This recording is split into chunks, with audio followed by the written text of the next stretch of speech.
Varney, o Vampiro, ou O Banquete de Sangue, de James Malcolm Rymer. Capítulo 1. Meia-noite, a tempestade de granizo, o visitante horrendo, o vampiro. Como os túmulos devolvem seus mortos, e como a atmosfera noturna torna-se horrenda, permeada por gritos. Os tons solenes de um velho relógio de catedral acabam de anunciar a meia-noite. O ar está denso e pesado. Uma estranha e mortal quietude permeia toda a natureza. Com a calma sinistra que comumente precede a eclosão de uma tempestade, os elementos parecem estagnados mesmo em suas corriqueiras flutuações, acumulando uma enorme energia para o grande esforço. O fraco ribombar de um trovão ecoa distante. Como um sinalizador a anunciar a batalha dos ventos prestes a começar, estes parecem despertar de sua letargia e um tenebroso furacão varre toda uma cidade, causando mais devastação em seus 4 ou 5 minutos de duração do que meio século de ocorrências corriqueiras. Foi como se algum gigante tivesse pisoteado uma cidade de brinquedo, esparramando muitos dos edifícios com a explosão quente de seu sopro colossal, para então cessar este estouro de vento tão repentinamente quanto surgira, deixando tudo tão calmo e quieto quanto antes. Os adormecidos acordaram pensando que aquilo que ouviram talvez fosse apenas a confusa quimera de um sonho. Estremeceram um pouco e viraram-se de lado para voltar a dormir. Tudo está quieto, quieto como um túmulo. Nenhum som ousa quebrar a magia do repouso. O que é isto? Esse estranho ruído tamborilado como o de 1 milhão de pés de fadas? É granizo. Sim, uma tempestade de granizo estoura sobre a cidade. Folhas são arrancadas das árvores, atingidas pelas pequenas pedras. As janelas que se encontram diretamente na direção oposta da fúria das partículas de gelo são arrebentadas, e o silêncio absoluto, que antes era tão notável em sua intensidade, é substituído por um ruído que, em seu acúmulo, afoga cada grito de surpresa ou amargura proferidos aqui e ali pelas pessoas que veem suas casas invadidas pela tempestade. De vez em quando, uma repentina lufada de vento sopra lateralmente com toda a força e por um momento mantém suspensas em pleno ar milhões de pedras de granizo, somente para arremessá-las com força redobrada numa outra direção, onde provocam mais destruição. Oh, quão furiosa foi a tempestade! Granizo, chuva, ventania. Foi, é bem verdade, uma noite tenebrosa.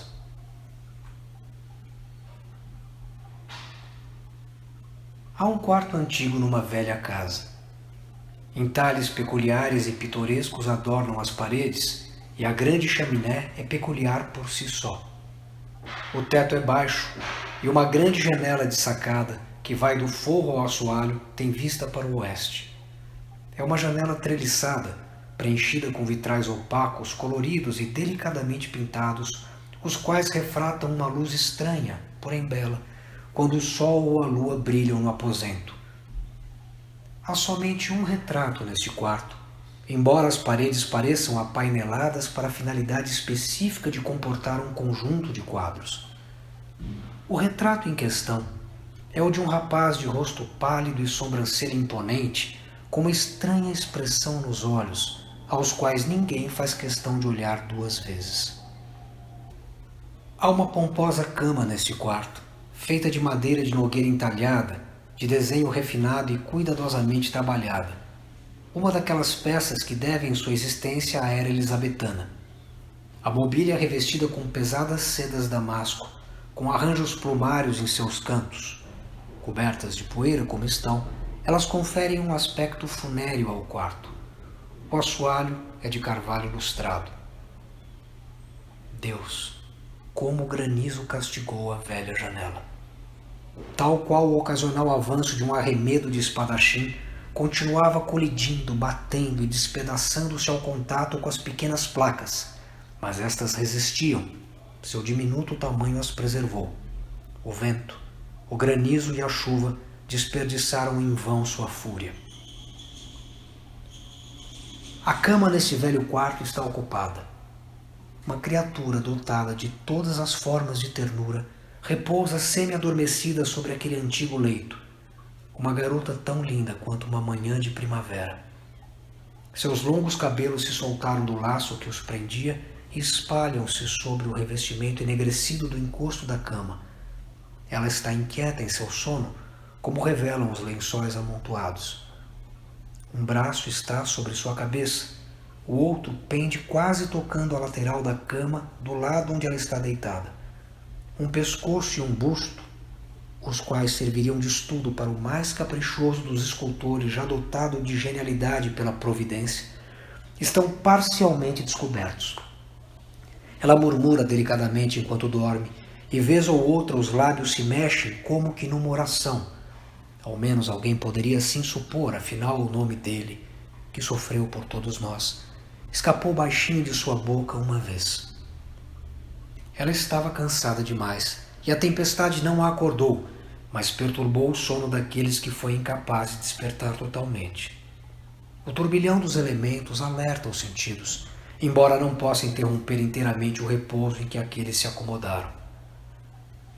Oh, que mundo de feitiçaria havia naquela boca, ligeiramente aberta, exibindo dentes perolados que reluziam mesmo sob a luz frágil que penetrava pela janela de sacada.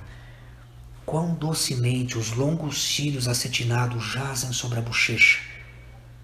Ela agora se move, e um ombro fica inteiramente visível, mais cândida e clara que os imaculados lençóis da cama sobre a qual repousa é a pele suave desta bela criatura, ainda desabrochando como mulher, naquele estado de transição que nos apresenta todos os encantos da garota, quase criança, com a beleza e a gentileza amadurecida dos anos a seguir.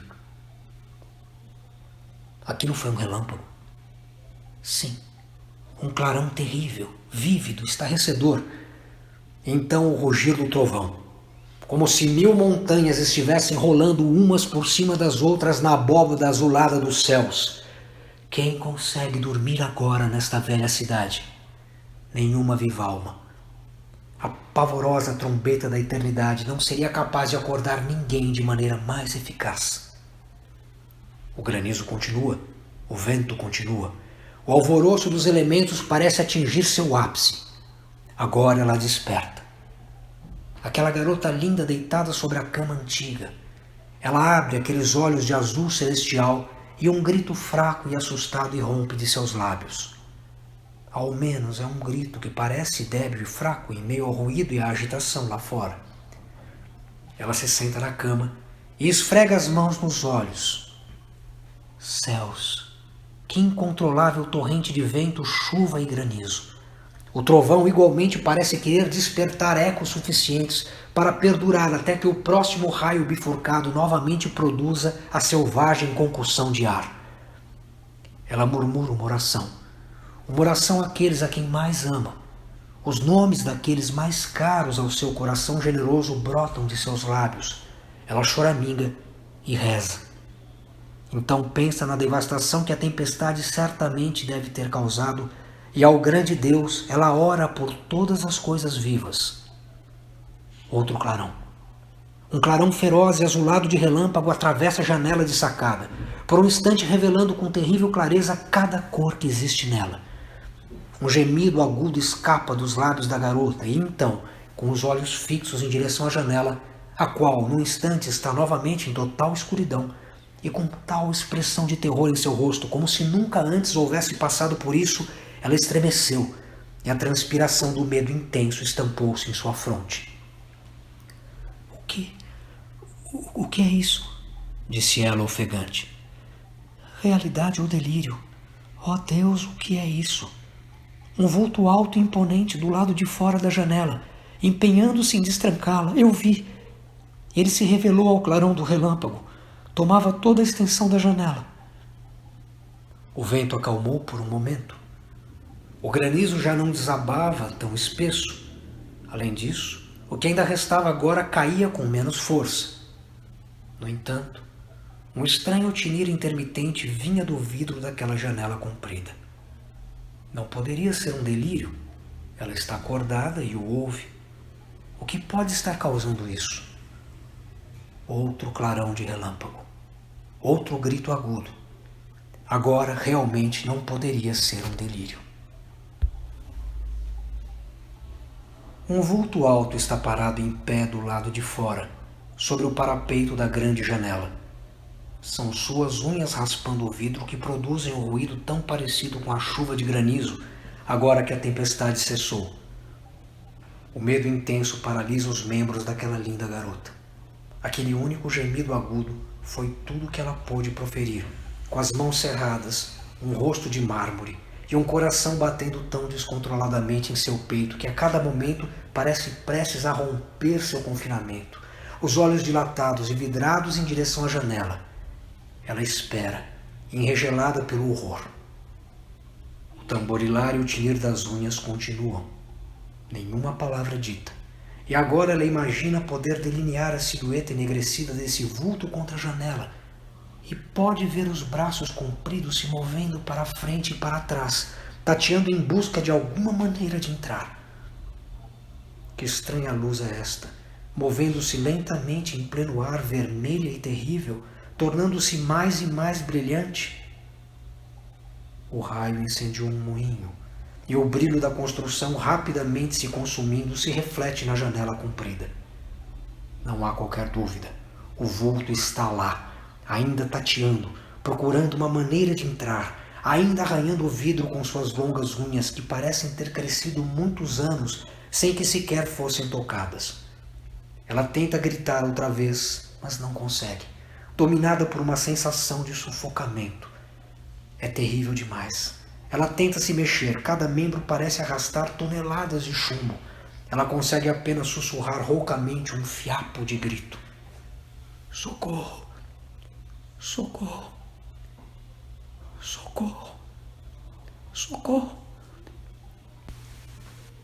E essa única palavra ela repete, como se estivesse presa a um sonho. A claridade avermelhada do fogo continua e incide sobre o macilento vulto, realçando sua horrenda silhueta, projetada na grande janela. Incide também sobre o quadro dependurado na parede do quarto. Este retrato parece fixar os olhos no invasor e a luz cintilante do fogo faz tal olhar parecer terrivelmente vivaz. Um pequeno painel de vidro é estilhaçado e o vulto lá de fora introduz uma longa e emagrecida mão que parece totalmente destituída de carne. A trava é removida e metade da janela, que se abre como uma porta dobrável, escancara-se e balança presa às dobradiças. Mas mesmo agora, ela não consegue gritar, não pode sequer se mexer. Socorro! Socorro! Socorro! É tudo o que consegue dizer. Um olhar aterrorizado domina sua face. Um olhar medonho, capaz de assombrar a memória pelo resto da vida. Um olhar capaz de se sobrepor aos momentos mais felizes, transformando-os em amargura. O vulto dá meia volta e a luz ilumina seu rosto. É inteiramente branco, completamente desprovido de sangue. Os olhos parecem estanho polido, os lábios repuxados, e a principal característica, além daqueles olhos terríveis, são os dentes. Dentes de aparência apavorante, que se projetam como os de algum animal selvagem, hediondos e de um branco brilhante, parecendo presas. Aproxima-se da cama com um estranho movimento deslizante. Ele junta as longas unhas que parecem literalmente penduradas nas pontas dos dedos. Nenhum som sai de seus lábios. Estará ela enlouquecendo? Aquela linda garota exposta a tamanho terror? Ela exigiu tanto de seus membros que agora nem mesmo consegue gritar por socorro. O poder de articulação se foi, mas a força do movimento retornou-lhe. Ela pode agora arrastar-se lentamente para o outro lado da cama e afastar-se daquela tenebrosa aparição que se aproxima. Mas seus olhos estão fascinados. O vislumbre de uma serpente não poderia causar um efeito maior sobre ela do que o olhar fixo daqueles terríveis olhos metalizados que a encaravam diretamente. Curvando-se de modo a diminuir sua altura gigantesca e a esconder a horrível cara branca protuberante, que era o objeto mais proeminente, aproximou-se o vulto. O que era aquilo? O que poderia querer ali? O que o fazia parecer tão hediondo, tão diferente de um habitante da terra, embora também estivesse nela? Ela agora chegou à beirada da cama e o vulto para. Parecia que, quando ele parava, ela também perdia energia para prosseguir. Sem perceber, ela agarra firmemente os lençóis da cama. Sua respiração se torna curta e densa. Seu busto arqueja e seus membros estremecem. Contudo, ela é incapaz de tirar os olhos daquele rosto duro como mármore. Ele a mantém presa com seus olhos cintilantes. A tempestade cessou. Tudo está calmo. O vento está silencioso. O relógio da igreja anuncia 1h da madrugada. Um som sibilante surge da garganta do hediondo ser, e ele ergue seus longos e magros braços. Os lábios se movem. Ele avança. Ainda sobre a cama, a garota põe um pé no chão. Sem se dar conta, ela leva junto a roupa da cama, a qual ainda segura com as mãos. A porta do quarto fica naquela direção. Poderá alcançá-la? Terá forças para andar? Será capaz de desviar o olhar do rosto do invasor e desta maneira quebrar seu tenebroso feitiço? Deus do céu! Isto é real ou será algum sonho tão semelhante à realidade que por pouco não inverte para sempre essa distinção? O vulto para novamente e a moça, com metade do corpo na cama e metade fora dela, continua tremendo. Seu cabelo longo se espalha por toda a largura da cama. Conforme se move lentamente pela cama, os fios se espalham pelos travesseiros. A pausa durou aproximadamente 1 minuto. Oh, uma eternidade de agonia! Aquele minuto certamente seria suficiente para que a loucura cumprisse seu ciclo completo. Com uma arremetida repentina e imprevisível, proferindo um estranho grito uivante capaz de despertar terror em qualquer peito, o vulto agarrou firme as longas madeixas do cabelo dela e, entrelaçando-as em suas mãos ossudas, prendeu-a à cama. E então ela gritou. Os céus enfim concederam-lhe forças para gritar. Uma rápida sucessão de gemidos agudos. Lençóis e colchas caíram amontoados ao lado da cama. A garota foi arrastada pelos longos cabelos sedosos, completamente dominada outra vez. Seus membros, lindamente torneados, palpitaram com a agonia de sua alma. Os horríveis olhos vítreos do vulto percorreram aquele corpo angelical com uma satisfação tétrica. Horrível profanação. Ele arrasta a cabeça da moça até a borda da cama, força-a para trás, puxando-a pelo cabelo longo ainda enlaçado em seu punho. Precipitando-se, ele ataca o pescoço da garota com dentes como presas. O sangue começa a jorrar e um tenebroso ruído de sucção é ouvido. A garota desfalece e o vampiro prossegue com seu horrível banquete.